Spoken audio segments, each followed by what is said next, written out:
Hello everyone, and welcome back to our English learning channel. Today we have something very special for you. We are going to explore 20 amazing synonym chains that will transform your English vocabulary. These are not just random words. These are carefully organized groups of words that will help you express yourself more clearly and naturally. By the end of this video, you will know exactly when to use each word and how they differ from each other. So grab your notebook and let's begin this exciting journey together. Let's start with the word angry. We have many synonyms, but they are not all the same. Each word has its own special meaning and situation where it works best. Let me explain each one carefully. When you are just a little bit upset, you can say you are irritated or annoyed. These are very mild forms of anger. They describe small annoyances that bother you but do not make you extremely upset. For example, I was irritated by the mosquito buzzing in my ear all night.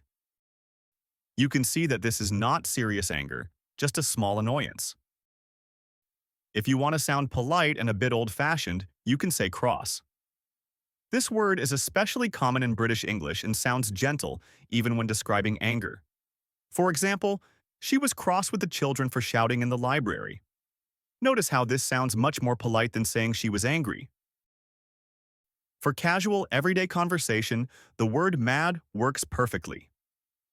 This is very common in American English and sounds natural in informal situations. For example, don't get mad at me for forgetting your birthday. This is the kind of language you would use with friends and family. When anger comes together with restlessness and nervousness, use the word agitated. This describes someone who is not just angry, but also cannot sit still or relax. For example, he was too agitated to sit still during the meeting. You can picture someone moving around, unable to calm down. Frustrated is perfect when anger mixes with disappointment. This happens when things do not go the way you planned or expected. For example, she was frustrated by the constant delays in the project. This shows anger combined with the feeling that nothing is working properly. Resentful describes anger that stays in your heart for a long time. This is not quick anger that goes away. This is anger that builds up over time and remains. For example, he felt resentful about being overlooked for the promotion. This anger will probably last for months or even years. For strong anger about unfairness or wrong decisions, use outraged or incensed.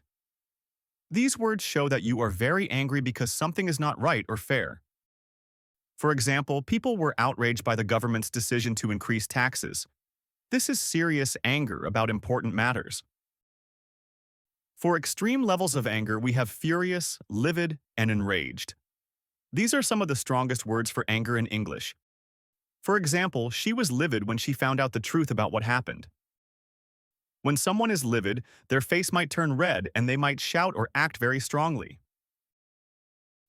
Finally, fuming, infuriated, and seething describe anger that is boiling inside you like hot water in a pot. This is anger that you can almost see and feel. For example, he sat there seething with rage, unable to speak. Picture someone so angry that steam might come out of their ears like in cartoons.